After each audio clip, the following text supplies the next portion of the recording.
played one.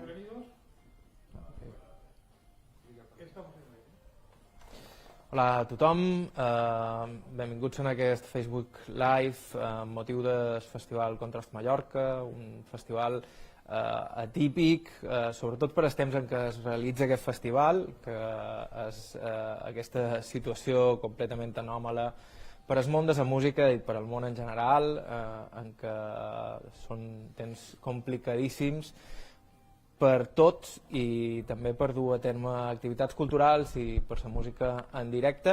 I en aquest context arriba a les Illes el Festival Contrast Mallorca, una iniciativa molt interessant que s'havia de realitzar aquest passat estiu però que es va haver d'anul·lar per raons òbvies i que finalment tindrà lloc els propers dies 23 i 25 de desembre, demà mateix i d'aquí 2 dies. Aquí a Palma trobareu tota la informació a contrastmallorca.com, allà trobareu informació i les entrades que encara queden a la venda.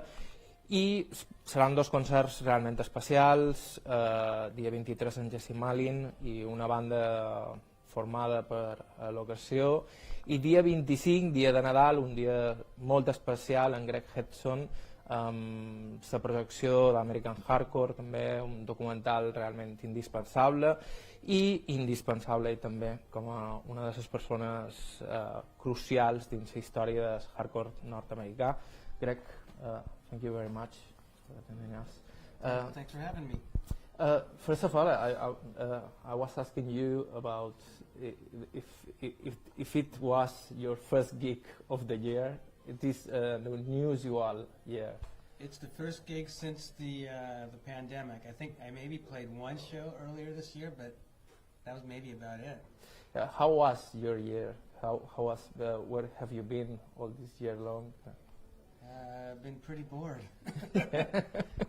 Been still, trying to keep practicing a little bit with the circle jerks to keep our chops up, but really not much is going on, like in most of the world. I don't know, especially in the U.S., there's been no live music for months.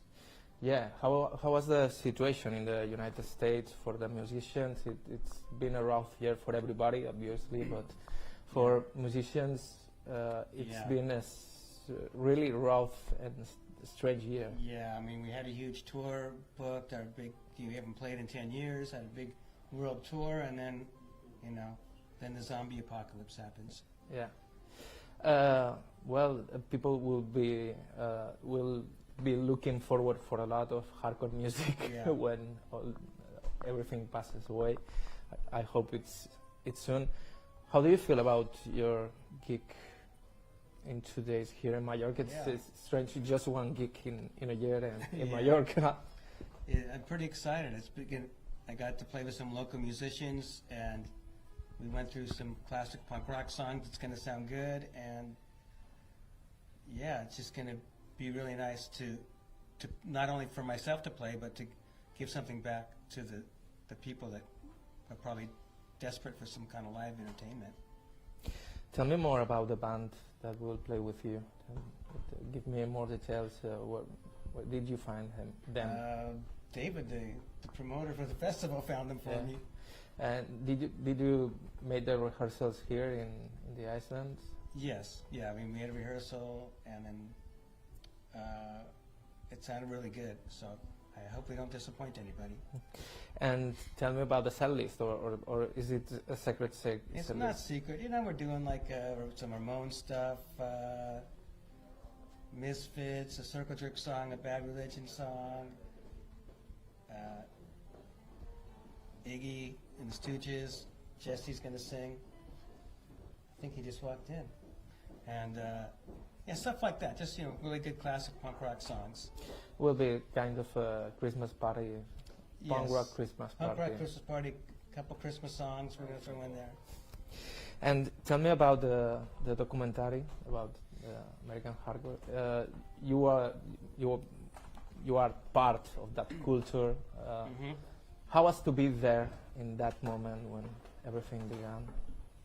Well, it was definitely new and exciting, and nobody expected that people would be making documentaries and talking about it 40 years later.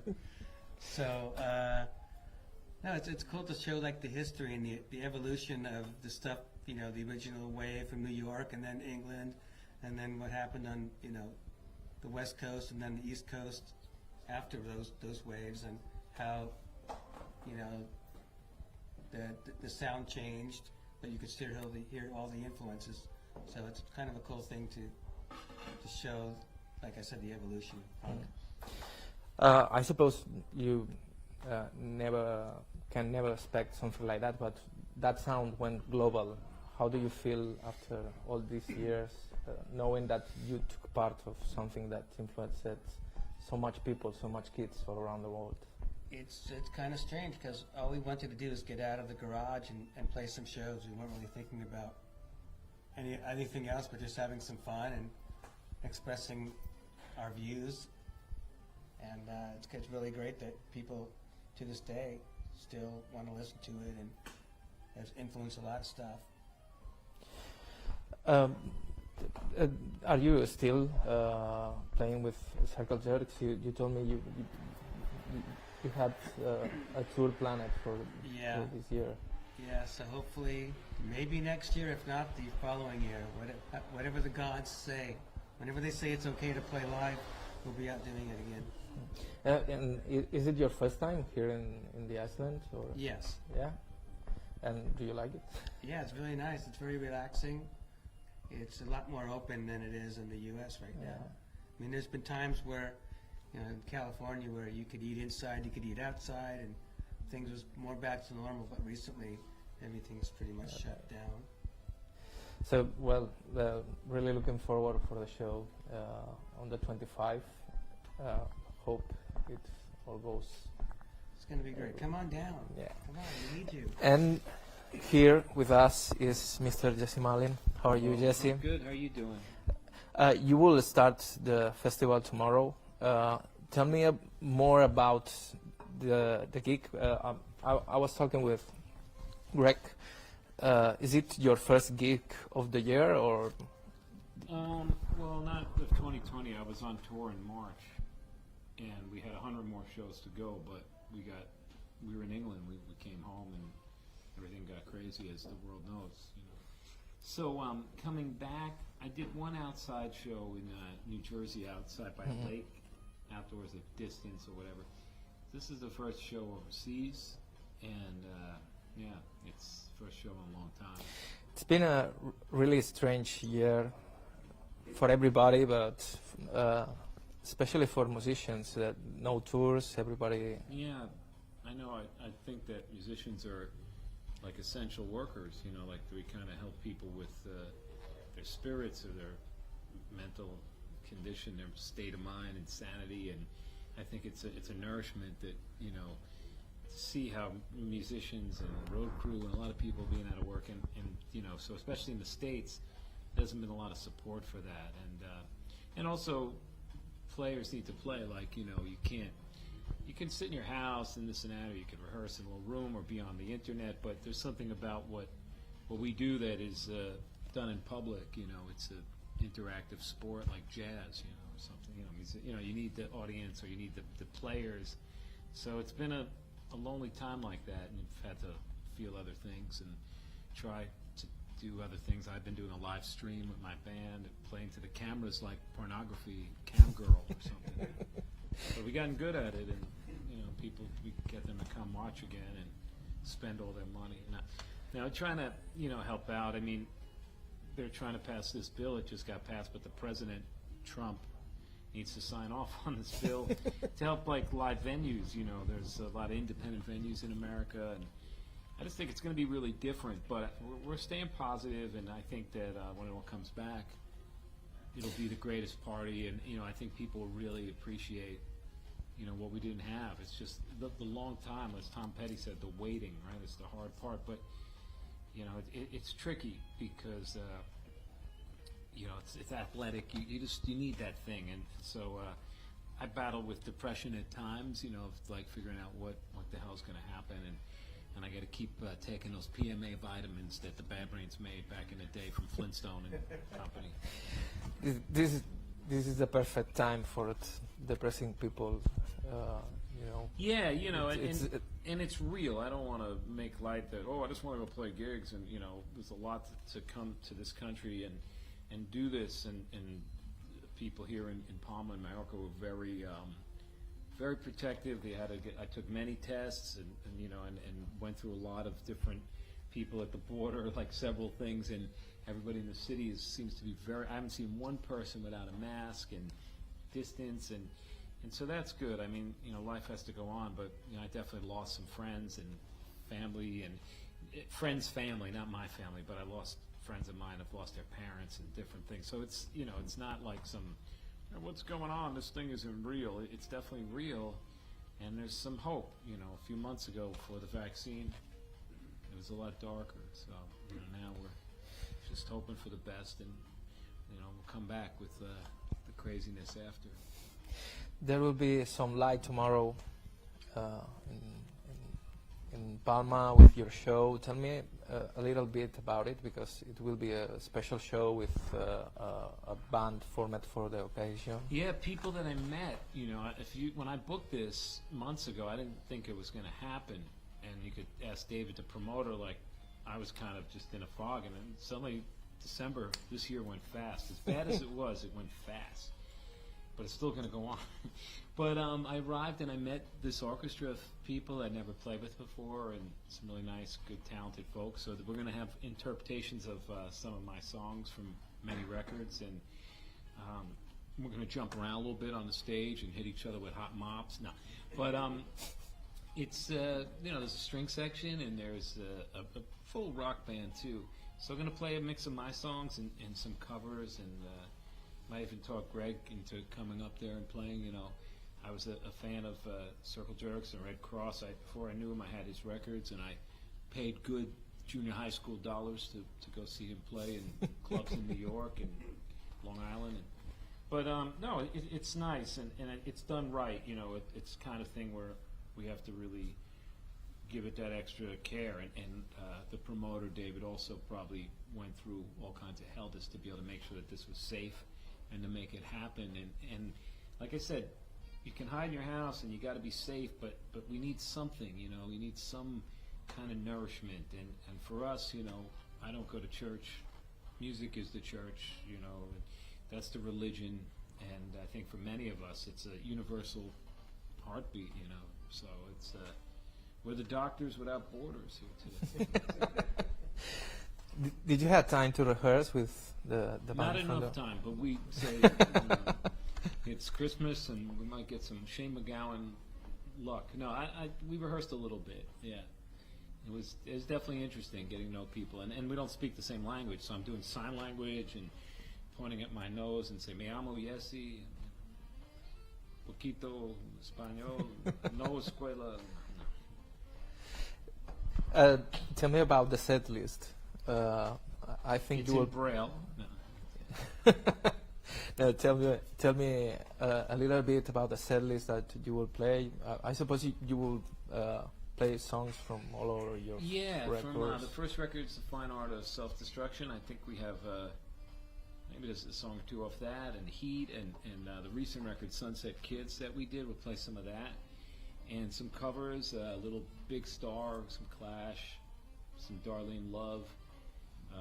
Trying to think what other, Pogues, and maybe there's another cover in there. I can't remember. But yeah, a mixed bag set. You know, some with the strings, some mellow stuff, and some loud. You know, both kinds of music, country and western. You know. Both of you have a lot of story, backstory in the rock and roll world. I was talking with Greg about his time with Circle Jerks. How do you remember your time with Degeneration? Well, the first time I ever came to Spain was with Degeneration in the late 90s with opening for Green Day. They had a record out called Nimrod, and we did San Sebastian. It was beautiful. We did Madrid. It was crazy. Barcelona last night of the tour, but we never came to Mallorca here, so it's my first time. But they took us on a 6-week tour, and I'd never been over the pond. You know, I'd only toured in Mexico, Canada, New York, and States, and whatever. So it was really nice, and I think in Europe they really love rock and roll and punk rock, and I think the audiences were good. But with Degeneration, we were kind of a weird band because we came out. We didn't really love a lot of the grunge stuff so much, and we didn't like the hair band stuff, but we were just trying to make a band that we'd want to go see when we were kids, like the kind of rock band like, I don't know, it's the Dead Boys meet the New York Dolls, the Replacements, like a street rock and roll kind of gang thing. But it was misunderstood, so we would go out with all these groups, and unless we were in a big city, people didn't like us, they threw shit at us. And Yeah. maybe we toured with Kiss and Social Distortion and Misfits, and a lot of our heroes, Ramones. We learned a lot by playing with this. But the best thing about the band is, forget the music, is that we were all friends growing up, 5 guys. So it was like a gang, which can be beautiful and real, but also can be like a bad marriage when it goes bad, like, Yeah. family, But we had a lot of crazy times, and it was like us against the world. And we'd go out into America, which used to be very different from New York. And we're just out there, and, we didn't look that crazy, but compared to what people saw on MTV or expected, so we weren't really punk and we weren't really rock, and it was like, what the fuck is this? So it made it hard, but we made money somehow with record companies. Somehow they just gave us That was the money, time. and then we got dropped, and we got another deal, and so we lived, because first we just wanted to have a bar deal, contract, not a contract, but that we could drink free in every bar in New York. That was the first thing. And then we wanted a record deal, and then we wanted success. But we did some reunions that came back to Spain, and we put out a record a couple years ago, a reunion record, and the 5 guys, they're all alive. So and it was the same 5 people, and that's a rare thing too. It's something to take serious, but you change, and I enjoy what I do now. It's different, but I have a lot of respect for those days, and I learned a lot, especially touring with all those bands or making records with different producers, and learning how to be smarter about not pissing your money away. Well, you had a really solid solo career after Degeneration. How do you feel when you look backwards to your discography?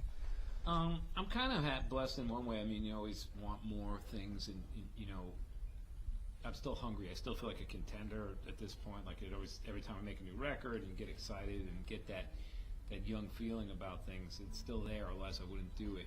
I look forward to certain gigs, but I'm grateful and blessed in my own way. I feel personally to have had a hardcore career from when I was 12 to 16 with this band Heart Attack, and in the early 80s, and then I was like a moving guy with a van, then have Degeneration, make records, and then when that was over, I thought I was going to work at like a shoe store selling Doc Martens to weirdos. But I decided I wanted to just play acoustic, and I started to do the solo thing, and that did well for me, and wrote these songs in my apartment, to my cat, and then suddenly I'm in Finland, or the people are singing along, and that I've been able to do it. So when you're a kid, you like rock and roll, you don't want to work a straight job, and so if you can find a way to stay out of a straight job for this many years, there's some success there. And then, of course, you want to make records that you can live with. And even today, rehearsing songs, there's certain songs like, oh, I'm proud of that. And some songs I'm like, wow,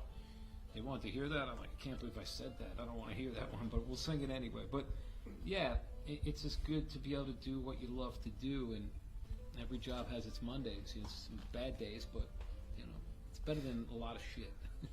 You got to work with really legendary people like Lucinda Williams in your last record. Yeah, that was nice. She's great. And a lot more. Yeah, it just happens. There's something about meeting people, and like sometimes things just come together. When you're out there, sometimes just showing up and being in places, you bump into people. It's like we were opening for Social Distortion with Degeneration. And then Billy Joe was like at the gig, in the San Francisco gig, and was talking to me. And then next thing you know, we got a phone call like to open up for them. But like, you have to kind of get out of the house and do something. But Lucinda and I had known each other for a long time, and we did some weird interview in Rolling Stone where we interviewed each other. And then the journalist was like, "How about a collaboration?" And we were like, we just thought it was weird. Like, she's from Fayetteville, Arkansas. I'm from Queens, New York. And then it like sat in my head, and I was like, maybe we should do something. But you know, I think people find each other, and you know, I've been lucky to work with some nice, super talented people, and again, you learn stuff, you learn tricks, you steal. How do they hide the beer under the bathtub so the fans don't drink it? And, you know. And what have you learned during all these years playing with Circle Jerks, Bad Religion, two of the most important and legendary bands from the hardcore scene? Bring a spare shirt because you get really sweaty afterwards. You don't want to wear a wet shirt after a show. Well, like Jesse was saying, it's a learning. You learn a little bit here, a little bit there. You learn from this band, you learn from this producer, and you know. So I think, you know, at first you don't know what to do. You're like a deer in headlights on the road. You don't have a spare guitar. You break strings and you're setting up there naked in front of people. Like, what do I do? How do I put a new string on? And then you know, you can get your stuff shit together and learn how to, you know, grow up as a human being and a musician just by doing it, you know. Yeah, because making it up as you go along, you know. It was all, you know, do it yourself. We were driving ourselves. You know, we had to figure out how to book gigs, how to find the hotels, how to find a place to wash your clothes. It's like growing up. Do you feel still connected to the energy of that music, the music that you made a long time ago? Because you know, maybe Jesse did some musical transition to the solo career, but you still play the same songs with the same energy, and that's great. Yeah. Also, I guess I'm too afraid to go out of my comfort zone. Maybe someday. I keep threatening to myself, I really need to do something like this. And then I started. I started and I haven't finished it, you know. So someday. But it's just kind of what what I know and what I think I do best. So I just keep doing it. great.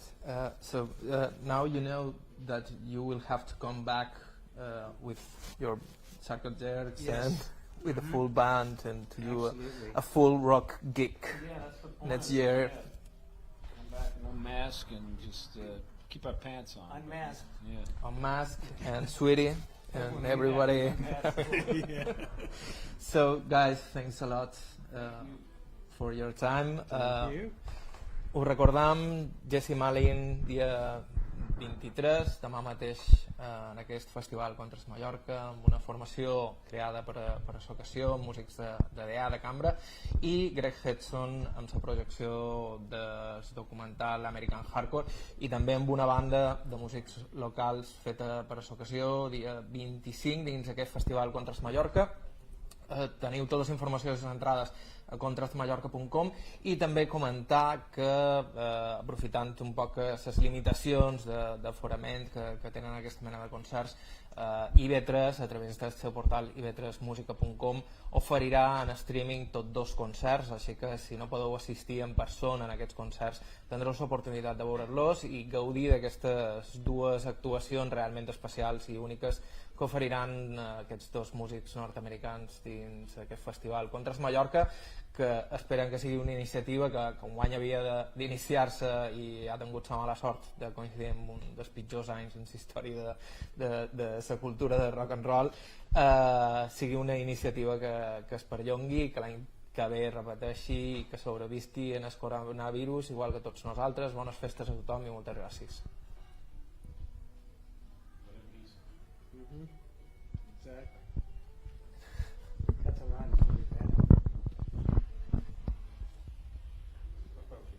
Sí, ja està.